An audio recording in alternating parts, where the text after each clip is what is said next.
आयोजित की गई है, जिसमें हमारे बीच में उपस्थित हैं राष्ट्रीय बौद्ध महासभा के संस्थापक, पूर्व विधायक, बहुजन समाज पार्टी के कई प्रदेशों के कोऑर्डिनेटर रहे माननीय धर्म प्रकाश भारती जी बौद्ध जी, एवं हमारे बीच में राष्ट्रीय बौद्ध महासभा के समस्त कार्यक्रमों का जिम्मा उठाने वाले मास्टर बादल सिंह बौद्ध जी इस कार्यक्रम में सुशील भंडारी, इंद्रजीत सिंह, रिंकू भारती, जितेंद्र कुमार कैम, विनोद निगम, सुनील कुमार, पूज्य भिखुगढ़, मुख्य अतिथि माननीय हीरालाल रिटायर्ड आईएएस, माननीय केसी पिप्पल रिटायर्ड आईएएस दिल्ली, धर्मेंद्र सोनी वरिष्ठ समाज सेवी, इंजीनियर महेश चंद्र ठेकेदार, विजय सिंह करदम, इंजीनियर गंगा सिंह, माननीय बोधि धर्मन राहुल, माननीय बीएल चंद्रा जी, राष्ट्रीय संगठन सचिव राष्ट्रीय बौद्ध महासभा आदि पदाधिकारीगण, उपासक उपासिकाओं, देश के समस्त नागरिकों और हमारे बीच में उपस्थित भाइयों बहनों, सर्वप्रथम हम अपने महापुरुषों को याद करते हुए तथागत महात्मा बुद्ध, शिक्षा के अग्रदूत महात्मा ज्योतिबा राव फूले और भारत में आरक्षण के जनक छत्रपति साहू जी महाराज, संत कबीरदास जी, संत रविदास जी एवं विश्व रत्न शिक्षा के अंदर पूरी दुनिया में नाम कमाने वाले, जिन्हें शैम्बल ऑफ नॉलेज कहते हैं, और भारत के अंदर और पूरी दुनिया के अंदर अगर हम विधि शास्त्री की बात करें तो बाबा साहब अम्बेडकर से बड़ा विधि शास्त्री मुझे नहीं नजर आता। समाज शास्त्री की बात करें तो सामाजिक क्रांति बाबा साहब ने भारत में करके पूरी दुनिया में इतिहास रचा है, उनसे बड़ा समाज शास्त्री मुझे दुनिया में नजर नहीं आता। अर्थशास्त्र की बात करें तो पूरी दुनिया में बाबा साहब से बड़ा अर्थशास्त्री मुझे नजर नहीं आता है।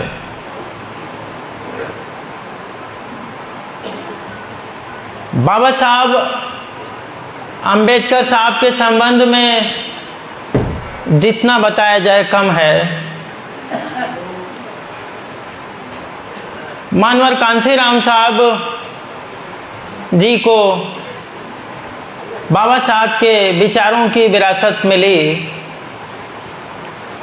उन्होंने समझा और भारत देश के अंदर बाबा साहब के विचारों को आगे बढ़ाया।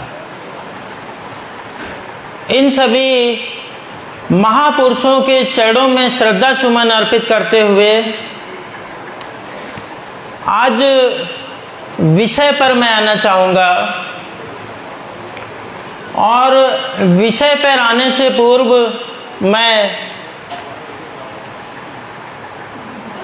भारत के संविधान के अंदर भारत के संविधान निर्माता बाबा साहब अम्बेडकर ने कुछ उद्देश्य निर्धारित किए हैं इस संविधान को बना करके, और फिर उन उद्देश्यों को पूरा कैसे ये संविधान करेगा, उसके लिए कुछ उद्देश्य संविधान निर्माताओं ने तैयार किए हैं। तो हम संविधानवादी हैं, इसलिए हम आप लोगों से अनुरोध करेंगे कि अपने अपने स्थान पर आप लोग खड़े हो जाएंगे और मैं भारत के संविधान की प्रस्तावना को पढ़ूंगा और आप लोग जोर से, बिल्कुल दम से जो है उसको दोहराएंगे, ताकि बाबा साहब डॉक्टर भीमराव अंबेडकर कैसा भारत बनाना चाहते थे ये आप बोलिए तो आपको स्मरण भी रहेगा। तो हम भारत के संविधान की प्रस्तावना को पढ़ना चालू करेंगे। सबसे पहले आप लोग अपना दाहिना हाथ आगे बढ़ाइए ऐसे, और ये इस बात का प्रतीक है कि आप लोग ये शपथ ले रहे हैं कि जो बाबा साहब के संविधान का उद्देश्य है उसको पूरा करने के लिए अपने प्राणों की आहुति भी दे देंगे। बिल्कुल देंगे, क्योंकि भारत के संविधान का जो उद्देश्य है वही भारत का उद्देश्य है। तो हम बात करते हैं भारत के संविधान के उद्देश्य का कि हम भारत के लोग भारत को एक संपूर्ण प्रभुत्व संपन्न समाजवादी पंथ निरपेक्ष लोकतंत्रात्मक गणराज्य बनाने के लिए तथा उसके नागरिकों को सामाजिक, आर्थिक, राजनैतिक, न्याय, विचार, विश्वास, धर्म, अभिव्यक्ति और उपासना की स्वतंत्रता, प्रतिष्ठा और अवसर की समता प्राप्त कराने के लिए तथा उन सब में व्यक्ति की गरिमा, राष्ट्र की एकता, नवंबर 1900 एतद द्वारा इस संविधान को अंगीकृत, अधिनियमित और आत्मार्पित करते हैं। धन्यवाद। बैठ जाइए।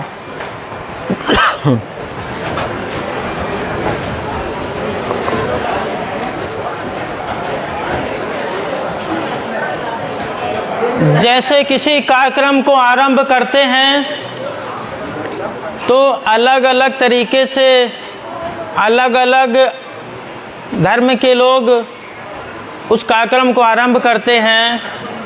हम संविधानवादी हैं। भारत के संविधान की प्रस्तावना में जो लक्ष्य भारत के संविधान ने भारत के लिए रखा हुआ है, भारत की सरकार के लिए रखा हुआ है, भारत के नागरिकों के लिए रखा हुआ है, पूरी दुनिया के लिए जो रखा हुआ है, उससे आरंभ करते हैं। इससे पहले कि मैं अपने विषय पे आऊं, मैं आप लोगों को अपना परिचय देना उचित समझता हूं। मेरा नाम आरसी धीमान है। मैं VSSD कॉलेज कानपुर में असिस्टेंट प्रोफेसर के पद पे कार्यरत हूँ और मैं कानून की शिक्षा देता हूँ, जिसके बदले में सरकार मुझे वेतन देती है। परंतु इतना ही नहीं, मैं निःशुल्क बिना किसी लाभ के, प्रत्यक्ष या अप्रत्यक्ष लाभ के, भारत देश के नागरिकों के लिए राष्ट्रीय बौद्ध महासभा के द्वारा आयोजित माननीय भारती जी के द्वारा जो राष्ट्रीय बौद्ध महासभा चलाई जा रही है, जिसमें समस्त पदाधिकारी हैं, उस पर जूम ऐप पर सोमवार को 8 बजे निःशुल्क रूप से भारत के नागरिकों को संविधान भी पढ़ाता हूं।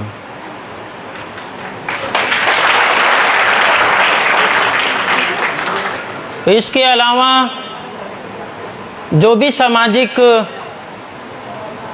कार्यक्रम होते हैं उसमें भी मुझे सूचना प्राप्त होती है तो मैं भाग लेता हूं, तन मन और धन से सहयोग करता हूं।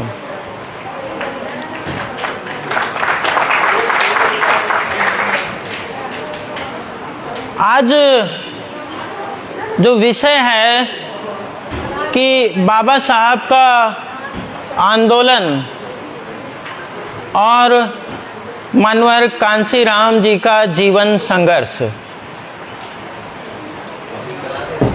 तो साथियों,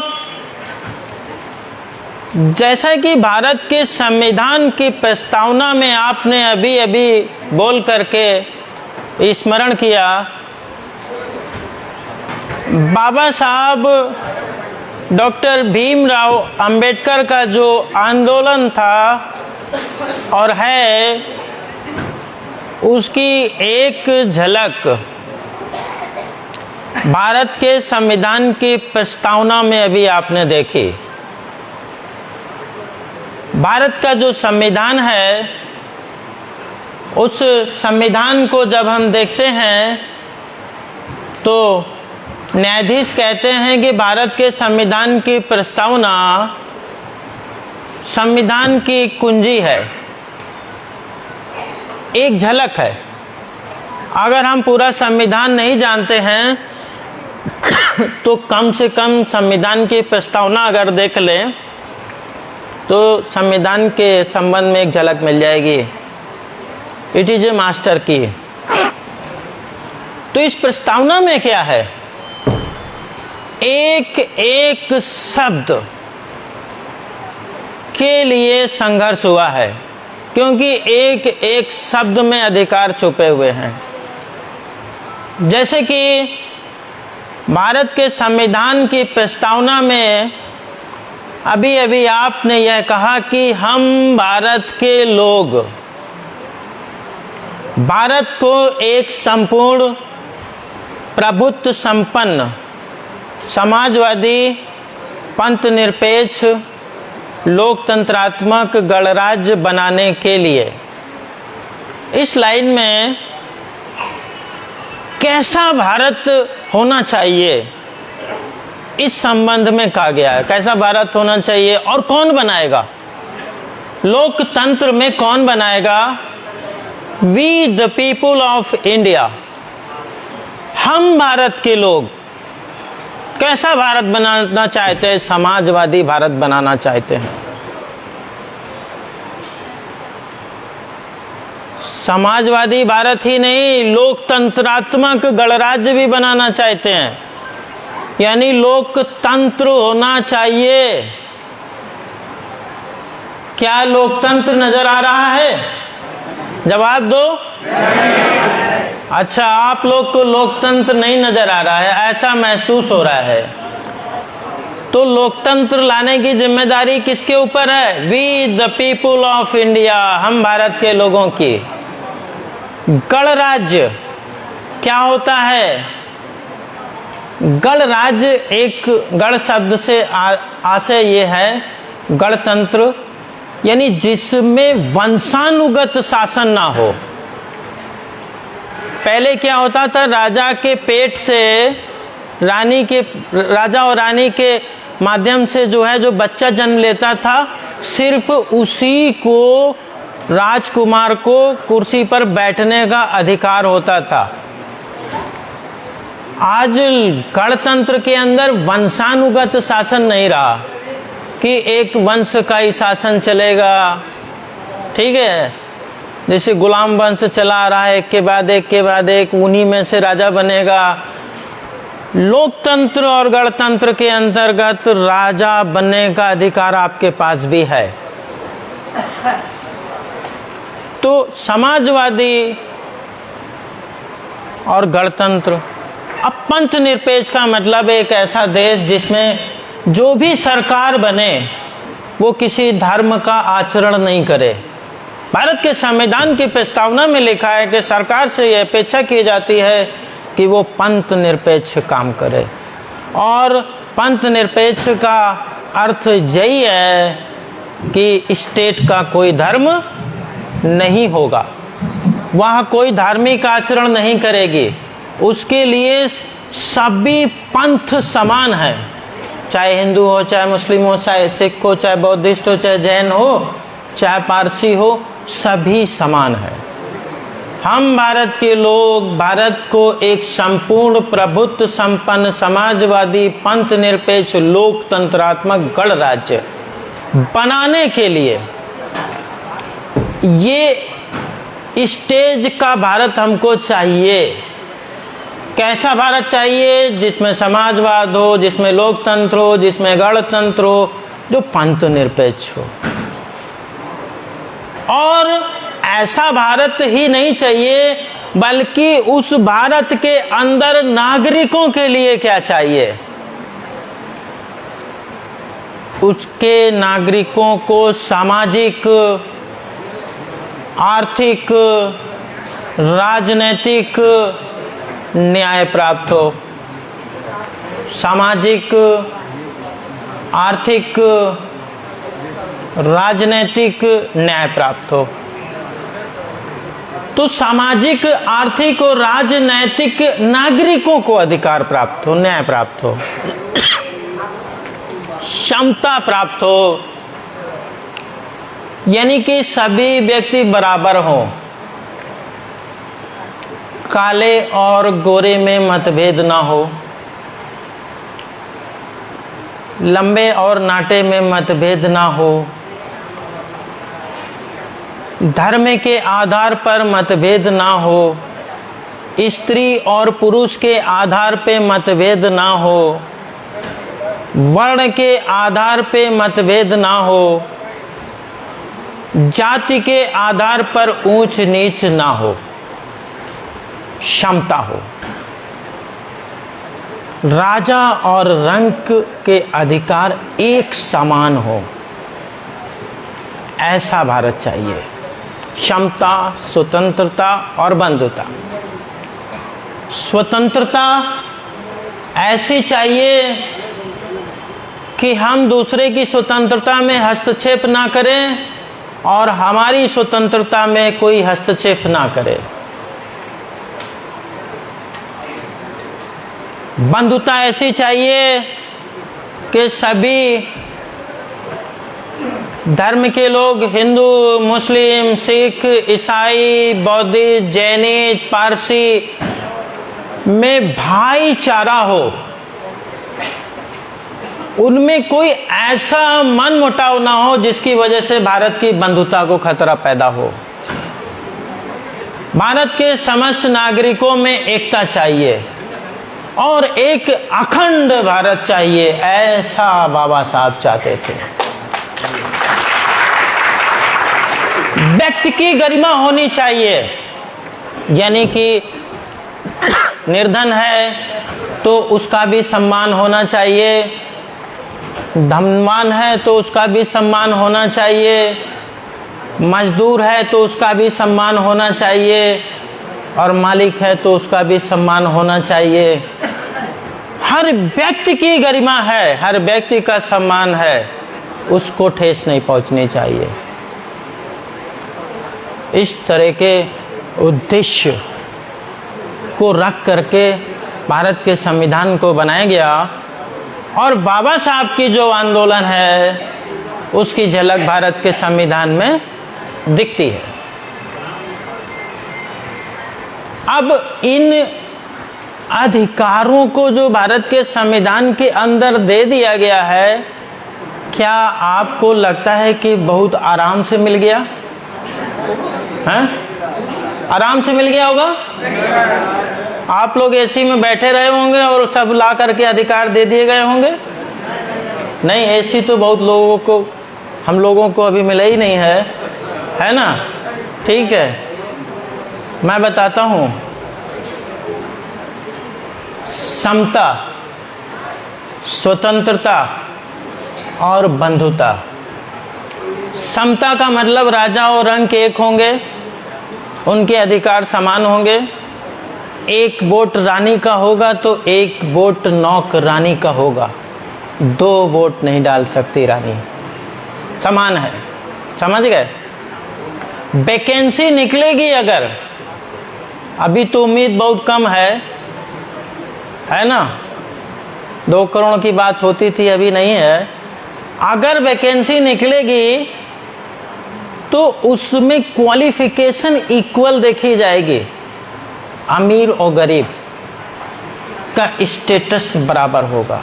इक्वलिटी का मतलब है कि भारत के अंदर सभी नागरिक, चाहे अमीर हो चाहे गरीब हो, स्त्री हो पुरुष हो, बच्चा हो धनवान हो, कुछ भी हो, उन सब के अधिकार बराबर हैं।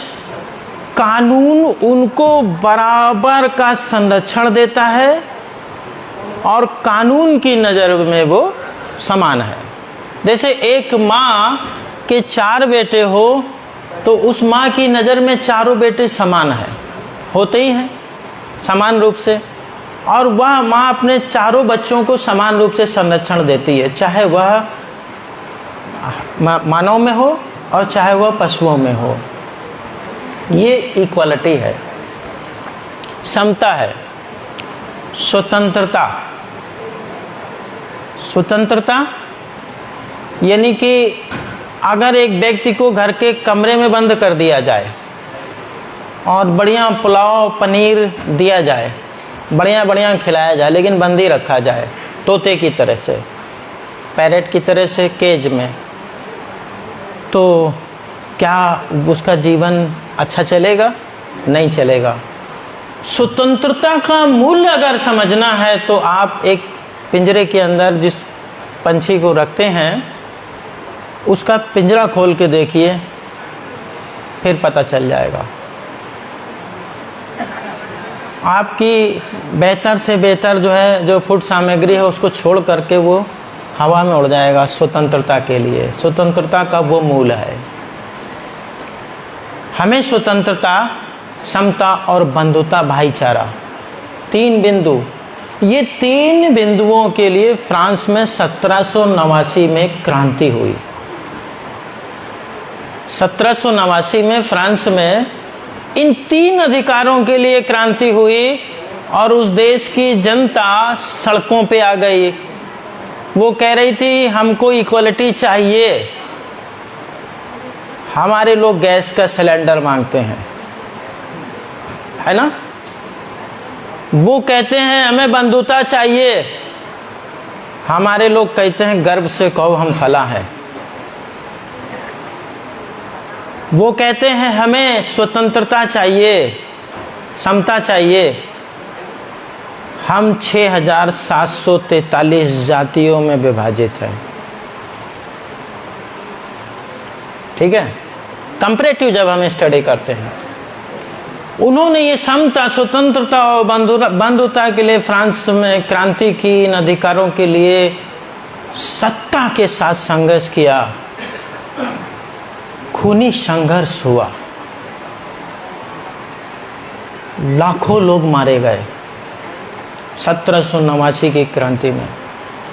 और तब जाके वहां के राजा को, जनता को राइट टू इक्वालिटी देनी पड़ी, राइट टू लिबर्टी देनी पड़ी और भाईचारा मिला। इन 3 अधिकारों के लिए उनको बलिदान देना पड़ा, खून बहाना पड़ा, सत्ता के साथ संघर्ष करना पड़ा। आप लोगों को कितना संघर्ष करना पड़ा, कौन कौन से अधिकार के लिए आप लोग ने संघर्ष किया, बताओ भाई। कोई व्यक्ति जिसने फ्रांस की क्रांति की तरीके से संघर्ष किया हो? मैं क्रांति करने की बात नहीं करूँगी, आप जाओ क्रांति कर दो, मैं पूछ रहा हूं। नहीं, 1789 की क्रांति के लिए सड़कों पे फ्रांस की जनता आकर के खड़ी हो गई थी और आपकी स्वतंत्रता, आपकी समता, आपकी बंधुता के लिए बाबा साहब अकेले खड़े होकर के संघर्ष कर रहे थे। और बाबा साहब ने समता भी दिलाई, स्वतंत्रता भी दिलाई और बंधुता भी दिलाई। आप देख लो उठा के संविधान, न्याय भी दिलाया, आरक्षण भी दिलाया और अनुच्छेद 17 जानते हो क्या है? पूरी दुनिया के अंदर जाकर के जब आप देखें तो ऐसी बीमारी आपको कहीं नहीं मिलेगी जो भारत के अंदर है। वो कौन सी बीमारी है? वो है अनटचेबिलिटी, अस्पर्शता। अमेरिका के अंदर दास प्रथा थी, काले और गोरे के बीच में मतभेद था, रंग के आधार पर संघर्ष होता था। परंतु भारत के अंदर एक व्यक्ति को दूसरा व्यक्ति छू नहीं सकता था। अनटचेबिलिटी, अनटचेबिलिटी एक व्यक्तिगत समस्या नहीं है आरसी देवान की या एक आपकी। अनटचेबिलिटी एक सामूहिक समस्या है। अगर मेरे साथ सिर्फ अनटचेबिलिटी होती तो इसका मतलब है कि मुझे कोई ऐसी बीमारी हो गई है जिससे मुझे ना छुआ जाए, नहीं तो आपको भी हो जाएगी। जैसे अभी कोविड-19 का मामला बन रहा था, हैं? ठीक है, कुछ ऐसी और भी बीमारियां होती हैं, टीबी है, हैं? जो संक्रामक बीमारी होती है, वो व्यक्ति से व्यक्ति में जाती है। परंतु जो हमारे समाज के साथ अनटचेबिलिटी की बीमारी लगी हुई है, वो अपने आप आने वाली पीढ़ी में ट्रांसफर हो जाती है। आप चाहे आईएएस बन जाओ, चाहे पीसीएस बन जाओ, चाहे अरबपति बन जाओ, चाहे खरबपति बन जाओ, ये अनटचेबिलिटी की बीमारी आपके बेटे में ट्रांसफर हो जाएगी। यानी जो अनटचेबिलिटी है, छुआछूत है, उसके कारण आर्थिक रूप से हम आगे नहीं बढ़ सके। कारण क्या था कि अगर हम छोले भटूरे की दुकान खोल लें तो अनटचेबल होने के कारण हमारे को कोई छूने नहीं पसंद करता, तो हमारा छोला भटूरा कौन खाएगा? तो हम आर्थिक तरक्की कैसे करेंगे? बताइए। बाबा साहब अम्बेडकर से जब ब्रिटेन के प्रधानमंत्री एटली ने पूछा कि क्या आपके अनटचेबल लोगों को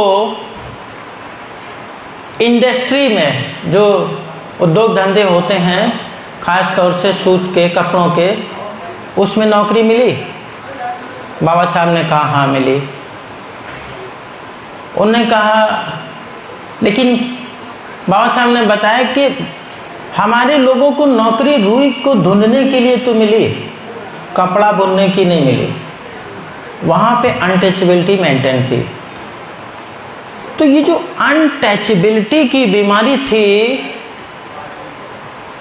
वो उसकी वजह से हमारी पीढ़ी में वो चली जाती थी, फिर अगली पीढ़ी भी शिकार होती थी। हम निर्दोष होते हुए भी हमारा कोई दोष नहीं है, हमारे आने वाली पीढ़ी का भी कोई दोष नहीं है, और उसके जो बच्चे होंगे उसका भी कोई दोष नहीं है, फिर भी हमारे साथ जाति के आधार पे भेदभाव क्यों होता था? बाबा साहब ने भारत के संविधान के अनुच्छेद 17 में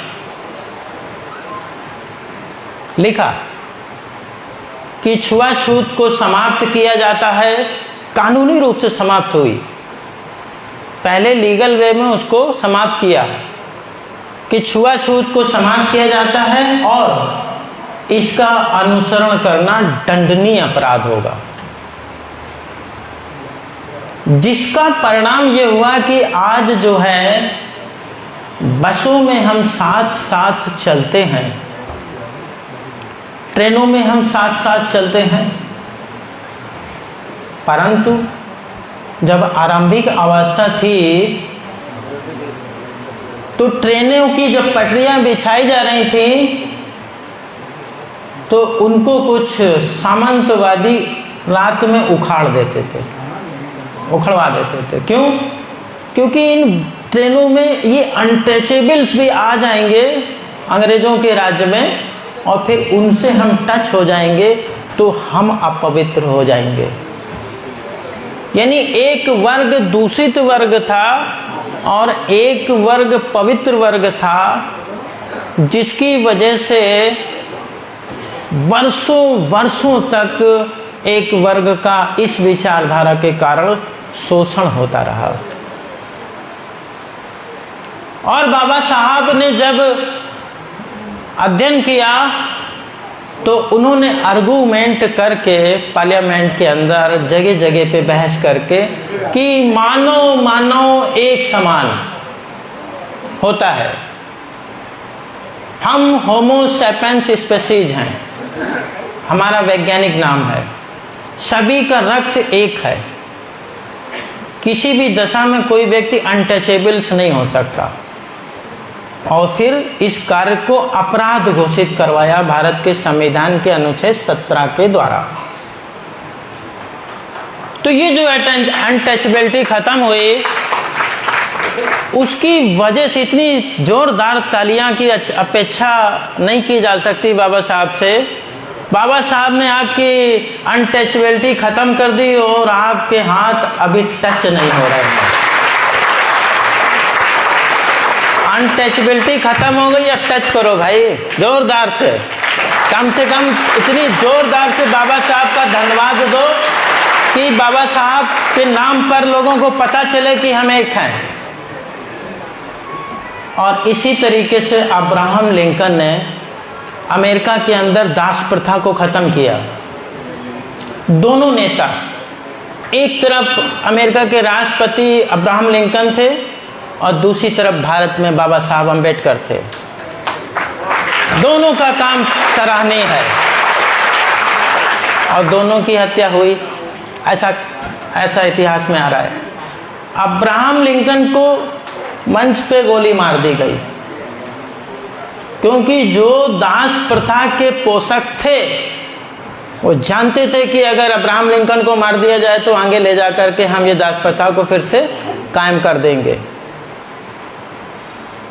और बाबा साहब की भी हत्या हुई।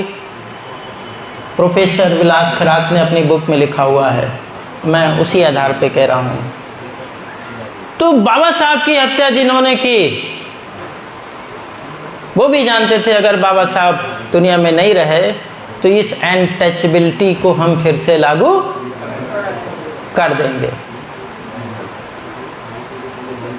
यानी कि लोग ऐसा सोचते हैं, ऐसा ग्रंथों में लिखा हुआ है। तो इसका मतलब क्या हुआ? इसका मतलब हुआ कि पूरी दुनिया के अंदर समता और विषमता का संघर्ष चल रहा है। जहाँ राइट इक्वालिटी के समर्थक पूरी दुनिया में हैं, वहीं असमानता के समर्थक भी पूरी दुनिया में हैं। और इनके बीच संघर्ष चल रहा है।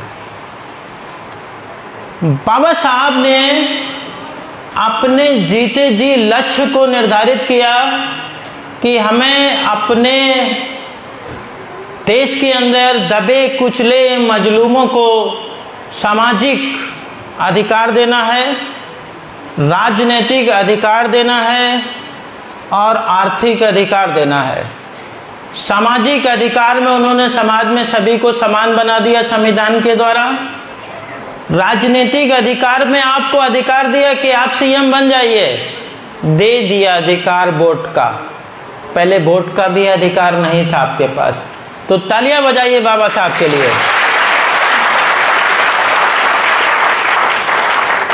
पहले आप नहीं बन सकते थे विधायक, पहले नहीं बन सकते थे। माननीय धर्म प्रकाश भारती जी पूर्व विधायक हम लोग के बीच में बैठे हुए हैं, उनको हम लोग विधायक बना पाए, उसका कारण यही है कि आपको वोट का अधिकार बाबा साहब ने दिया।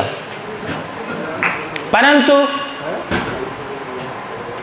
क्या लगता है कि ये वोट का अधिकार आपके पास लंबे समय तक रहेगा? संविधान रहेगा और संविधान के अंदर ये लिखा रहेगा कि भाई आप भी वोट दे सकते हो, तभी आपके पास ये अधिकार रहेगा। जिस दिन उसमें लिख दिया गया कि जिसके 2 बच्चे से ज़्यादा हैं वो वोट नहीं देगा, ठीक, फिर कोई दूसरी सरकार आ गई, उसने कहा कि नहीं, जो जिसका वजन 100 किलो है वो भी वोट नहीं देगा। उनने कहा 50 किलो वाले से ऊपर वाले वोट नहीं देंगे, काले लोग वोट नहीं देंगे, नाटे लोग वोट नहीं देंगे। थोड़े दिन बाद आप लोग वोट नहीं दोगे, हम ही लोग चुन लेंगे। तो वोट का अधिकार बाबा साहब ने दिया, राजनीतिक अधिकार दिया, सामाजिक अधिकार दिया और आर्थिक अधिकार दिया कि नौकरियों में आरक्षण दिया, ताकि राइट टू इक्वलिटी हो सके। आप भी अच्छे से खा सको, पी सको, रह सको। तो बाबा साहब का आंदोलन का अगर अध्ययन करना है तो हमें संविधान का अध्ययन करना होगा। जहां तक आगरा और बाबा साहब के बीच का क्या संबंध है, आज आगरा की धरती के ऊपर हम लोग हैं और आगरा में बाबा साहब और आगरा के बीच में क्या संबंध है? कोई बताएगा खड़ा होके? आगरा के लोग कितने लोग हैं? हाथ ऊपर करना भैया जरा। बहुत बढ़िया, बहुत बढ़िया। तो बताओ फिर बाबा साहब और आगरा के बीच में क्या संबंध है? कोई एक एग्जाम्पल दो। इतिहास याद रखने की चीज है, मैं बताता हूं आपको। आगरा वो ऐतिहासिक भूमि है जहां पर बाबा साहब को सपोर्ट करने वाले सपूत खड़े हुए, इसलिए धन्यवाद आगरा के लोगों को। और राष्ट्रीय बौद्ध महासभा भी आगरा से ही खड़ी हुई, इसलिए माननीय धर्म प्रकाश भारती जी और सभी साथियों को बहुत बहुत धन्यवाद है, क्योंकि आगरा में वो पोटेंशियल है जिसने बाबा साहब को शक्ति दी, ताकत दी। आगरा के अंदर बाबा साहब आए थे और आगरा में आने के बाद जो है उन्होंने, बाबा साहब ने ये कहा था, ये जो हिंदू धर्म के अंदर जो कुप्रथाएं थी, ये जो भेदभाव था, ये जो जातिवाद था, सुपरमेसी ऑफ द कास्ट थी, जाति की सर्वोच्चता, एक जात ऊंची है, एक जात छोटी है, ये जो इस धर्म के अंदर बहुत सारी समस्याएं थी। जैसे एक अंधेले कमरे में रात में आप घुस जाइए, उसमें मच्छर भी हो, झिंगुर भी हो, कनखजूरा भी हो, सब कुछ हो, और फिर आप उसमें रुकोगे कि बने रहोगे? सब मिलके काट रहे हो, आप वहीं रहोगे? नहीं, आप लोग तो वहीं रहोगे, हमें पक्का यकीन है ना? नहीं रहोगे, क्योंकि आगरा के लोग हो, निकल आओगे। उसी तरह बाबा साहब को भी महसूस हुआ था कि इस हिंदू धर्म के अंदर बहुत सारी कुरीतियां हैं, बहुत सारी समस्याएं हैं, हम क्यों इस धर्म में रहें। इसलिए बाबा साहब ने घोषणा करी थी कि मैं हिंदू धर्म में पैदा हुआ, ये मेरे बस में नहीं था। मतलब अगर मेरे बस में होता तो मैं पैदा ही नहीं होता, है ना। मेरे माँ बाप हिंदू थे तो मैं पैदा हुआ तो जन्म से हिंदू था। मैं हिंदू धर्म में पैदा हुआ, ये मेरे बस में नहीं था उसको रोक पाना, परंतु मैं हिंदू धर्म में मरूंगा नहीं, ये मेरे बस में है, ये मेरे बस में है। ये बाबा साहब ने घोषणा कहां पे की थी? इस आगरा में।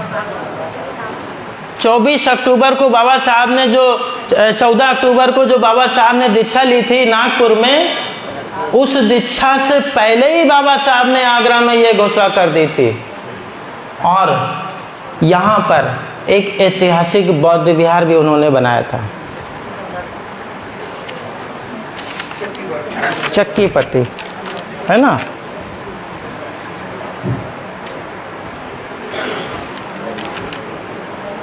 तो ये जो आगरा के अंदर चक्की पाट बौद्ध विहार बनाया था, आपको पता है कि जब 6 दिसंबर 1956 को बाबा साहब जब हमारे बीच में नहीं रहे तो उनकी अस्थियां भारत के जो महत्वपूर्ण जिले थे उनमें उनकी अस्थियां एक स्मरण के लिए रखी हुई हैं, ताकि उनके आंदोलन को उनकी अस्थियों के द्वारा समय समय पे याद किया जा सके। तो उत्तर प्रदेश में बाबा साहब की अस्थि कलश वो चक्की पाटा बौद्ध विहार में आगरा में रखी हुई है। आगरा इस मामले में भी नंबर है 1। तो आगरा के लोगों के अंदर वो पोटेंशियल है कि वो बाबा साहब के मिशन को आगे ले जा सकते हैं। मिशन क्या है? Life, liberty, equality and dignity. Life से मतलब जीवन, लोगों का जीवन हमें संरक्षित करना है, लोगों में इक्वलिटी लानी है, लोगों का सम्मान बढ़ना चाहिए। Life, liberty, equality, dignity. सामाजिक लोकतंत्र, आर्थिक लोकतंत्र, राजनीतिक लोकतंत्र। तो राजनीतिक लोकतंत्र तो आप देख ही रहे हैं, सामाजिक लोकतंत्र भी चाहिए, आर्थिक लोकतंत्र भी चाहिए। कैपिटलाइजेशन ऑफ द मनी नहीं चाहिए। तो ये जो आगरा के लोग हैं उनमें पोटेंशियल है, वो कर सकते हैं, उनमें क्षमता है। सिर्फ आगरा के लोगों में ही ये पोटेंशियल नहीं है, बल्कि बाबा साहब आगरा के बाहर भी निकले। आगरा के अंदर बाबा साहब ने एक बात और कही थी कि मुझे मेरे पढ़े लिखे साथियों ने, समाज के लोगों ने धोखा दिया है। ये बात उन्होंने आगरा में कही थी और मुझे उनसे बहुत उम्मीदें थी। यानी अगर एक माँ बाप के 4 बेटे हों तो माँ बाप को अपने बच्चों से उम्मीद होती है कि नहीं होती है, और वो चारों नालायक निकल जाएं तो काफ़ी डिप्रेशन फील होता है, काफ़ी दुख महसूस होता है। लेकिन ऐसा नहीं है कि सभी पढ़े लिखे लोग जो बाबा साहब के बाद या उसके समय आए वो सभी धोखा दिए। धोखा देने से आशय ये था कि जिनसे उनको उम्मीद थी उन्होंने नहीं वो करके दिखाया जिसकी उम्मीद थी, अपेक्षा थी। तो अब पढ़े लिखे लोगों से क्या अपेक्षा की जाए? कुछ अपेक्षा करनी चाहिए इस मंच से। क्या करनी चाहिए? फिर से रोना पड़ेगा यहीं पर।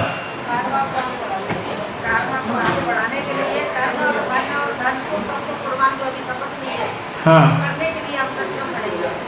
बिल्कुल बिल्कुल। क्या नाम है आपका? आप खड़े होकर थोड़ा बताइए।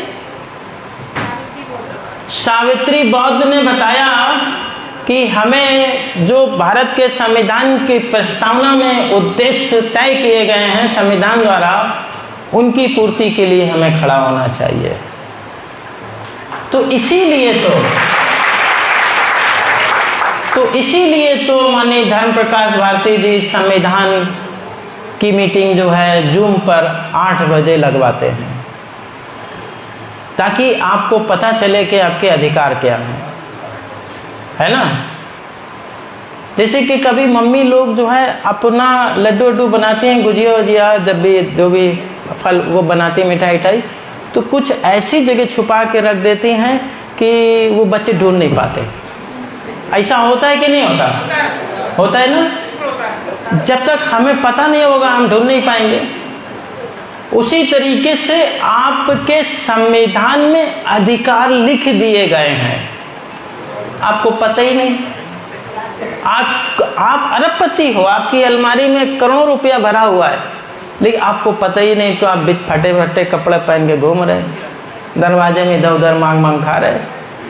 तो जानो कि अलमारी में क्या है, संविधान में क्या है, संविधान में क्या है, ये जानो, पहचानो, समझो और संवैधानिक विचारधारा को आगे बढ़ाओ। संविधान के अंदर जो बाबा साहब की फीलिंग्स थी वो है, और वही उनका आंदोलन रहा। अब बात करते हैं दूसरे पहलू पे। बाबा साहब को जब हम देखते हैं तो बाबा साहब का जो कैरेक्टर है वो बहुत विराट है, बहुत विराट है। उनको वो एक बहुत बड़े विधि शास्त्री थे। उन्होंने जो कानून की शिक्षा ग्रहण करी तो इस हाई लेवल पे ग्रहण करी कि उनकी टक्कर का कानून वेत्ता कोई है नहीं दुनिया में, कोई नहीं है। मैं तो पढ़ता हूं बाबा साहब को। दूसरी बात, कानून के क्षेत्र में अगर हमें बाबा साहब के आंदोलन को समझना है तो फिर हमें बाबा साहब के तरीके से कानून की शिक्षा लेनी होगी। रूल ऑफ लॉ है, कानून का राज है।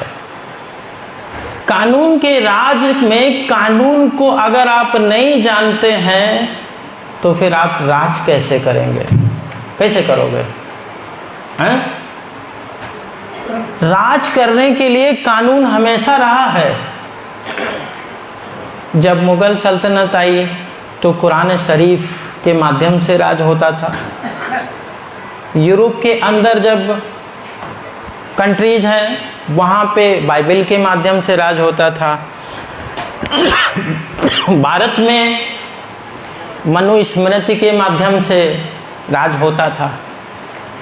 दुनिया के अलग अलग देशों में, मिस्र में हम्मुराबी की संहिता थी, वहाँ पर दंड संहिता थी, वहाँ पर उस हिसाब से पनिशमेंट मिलता था। कानून तो हमेशा रहा,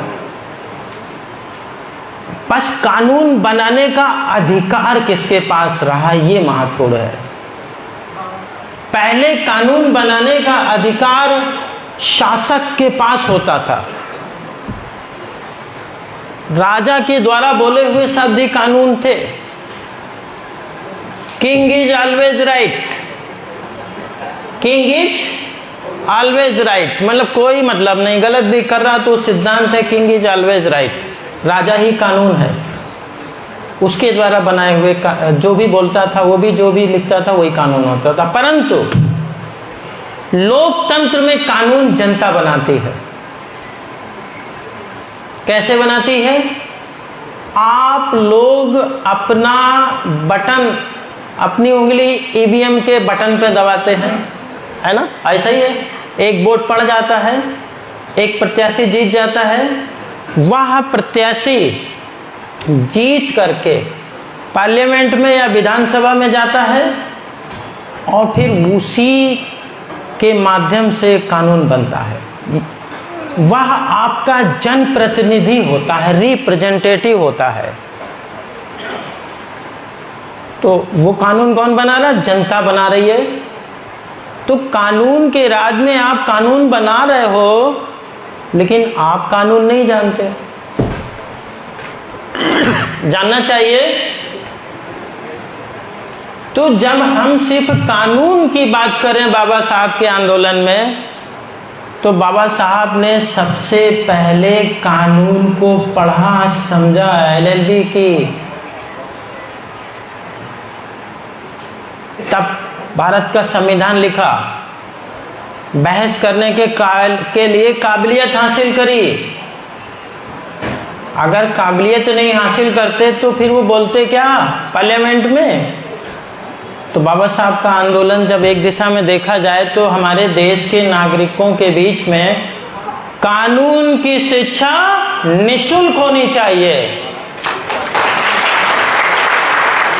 देश के सभी नागरिकों के लिए कानून की शिक्षा निःशुल्क होनी चाहिए और कानून की शिक्षा की फीस लेना अपराध होना चाहिए।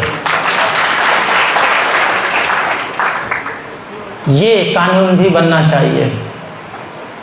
जब देश के अंदर कानून की शिक्षा निःशुल्क होगी, कम से कम कक्षा 5 से लेके BA तक थोड़ा थोड़ा करके संविधान पढ़ाया जाएगा, तो देश के नागरिकों को कानून पता चल जाएगा। एक हमारे बताने से बात नहीं बनेगी। तो ये आवाज सिर्फ आगरा के अंदर ही नहीं गूंजनी चाहिए। कानून की शिक्षा निःशुल्क हो, ये देश के कोने कोने में गूंजनी चाहिए। और उसके लिए स्टेट को ये व्यवस्था करनी चाहिए कि कानून की शिक्षा कैसे निःशुल्क होगी, कैसे पढ़ाया जाएगा। इसका फायदा क्या होगा? इसका फायदा ये होगा कि जो जनप्रतिनिधि चुनाव जीत कर जाएगा उसको पहले से कानून मालूम होगा और वो ऐसे करके नहीं पास करेगा कानून। पढ़ेगा, देखेगा, समझेगा और फिर कहेगा इसमें ये गलत है, इससे ये हो जाएगा, इससे ये हो जाएगा, इससे ये हो जाएगा। इसलिए हम लोगों के बीच से ही जनप्रतिनिधि जीत के जाता है। हम लोगों को कानून का पता होगा, आपके बच्चों को पता होगा, तो आने वाले कल में वही नेता बनेंगे और पार्लियामेंट में जाएंगे तो एक पढ़े लिखे लोगों की, एक कानून के जानकार लोगों की सभा होगी। इसका बेनिफिट ये होगा और फिर कानून का राज पूरे देश में लागू होगा। क्योंकि कानून के राज के लिए 3 फैक्टर होते हैं: इक्वलिटी, दूसरा सुपरमेसी ऑफ लॉ और तीसरा होता है अंतःकरण के आधार पर जो है हम उसको अडॉप्ट करें। जैसा प्रस्तावना में अभी हमने कहा कि अंगीकृत, अधिनियमित और आत्मार्पित करते हैं। तो ये तीनों ही स्थितियां पैदा हो जाएंगी और जो भारत के संविधान की उद्देशिका में सपना देखा गया है कि हम भारत को एक संपूर्ण प्रभुत्व संपन्न समाजवादी पंथ निरपेक्ष लोकतंत्रात्मक गणराज्य बनाने के लिए, तो ये लक्ष्य पूरा हो जाएगा। और न्याय, सामाजिक न्याय, आर्थिक न्याय, राजनीतिक न्याय ये भी हासिल होगा। क्योंकि कानून जान जाओगे तो फिर आप कानून की भाषा बोलोगे तो सामने वाले को मजबूर कर दोगे। तो इस तरीके से जब हम बाबा साहब के कानून का अध्ययन करते हैं तो ये देखते हैं कि देश के अंदर कानून की शिक्षा निःशुल्क हो, ऐसी व्यवस्था हो। दूसरी बात, आर्थिक दृष्टि से जब हम बाबा साहब के आंदोलन को देखते हैं तो बाबा साहब ने रिजर्वेशन दिया नौकरियों में, ताकि आप लोग आर्थिक लेवल पे कुछ ऊपर आओ। तो आर्थिक दृष्टि से देखते हैं, सामाजिक दृष्टि से देखते हैं, शिक्षा की दृष्टि से जब हम देखें बाबा साहब के आंदोलन को, तो बाबा साहब ने कई कॉलेजेस खोले। बाबा साहब ने कई कॉलेजेस खोले ताकि हमारे लोग पढ़ सके। तो ये था बाबा साहब का आंदोलन। अब बात आती है मानवर कांशीराम साहब की। तो मानवर कांशीराम साहब ने बहुत ज़्यादा लिटरेचर नहीं तैयार किया। उन्होंने सिर्फ एक पुस्तक लिखी थी, चमचा एज। चमचा एज पुस्तक लिखने के बाद उन्होंने चमचों का सफाया किया और जो बाबा साहब का आंदोलन था उसको एग्जीक्यूट किया है निचले स्तर पे। वो एक अच्छे प्रशासक थे, एडमिनिस्ट्रेटर थे, कार्यपालक थे। बाबा साहब ने कानून बनाया और उद्देश्य तय किया और कांशीराम ने उसको एग्जीक्यूट किया है, जिसका परिणाम उत्तर प्रदेश में नहीं पूरे देश में आप देख रहे हैं। तो वक्त मुझे और इजाज़त नहीं दे रहा है। मानवर कांशीराम साहब को मैंने कोरिलेट कर दिया है। बाबा साहब का आंदोलन और मानवर कांशीराम का जो जीवन संघर्ष है, तो मानवर कांशीराम के जीवन संघर्ष के विषय में हम 3 शब्द इस्तेमाल करेंगे, बाकी ज़्यादा समझाने की ज़रूरत नहीं है। पहला कि त्याग और बलिदान उन्होंने कर दिया। गुरु गोविंद सिंह ने कहा था कि मुझे 5 ऐसे व्यक्ति चाहिए जो अपने प्राणों की आहुति दे सके। उन्हें 5 मिल गए थे। हाँ, इस समाज को एक बाबा साहब मिले और एक मानवर कांशीराम मिले, जिन्होंने अपना संपूर्ण बलिदान दे दिया। इस देश के अंदर आपको बाबा साहब अम्बेडकर जैसा त्याग और बलिदान, मानवर कांशीराम जैसा त्याग और बलिदान करना होगा। अगर आप अपने बीच से डॉक्टर अम्बेडकर जैसे त्यागी और मानवर कांशीराम जैसे बलिदानी व्यक्ति निकाल लें तो जो काम आपका अधूरा है वो बहुत जल्द पूरा हो जाएगा। भारत के संविधान का उद्देश्य पूरा हो जाएगा। इसी के साथ मैं अपनी बात यहीं पे समाप्त करता हूँ। जय भीम, नमो बुद्धाय।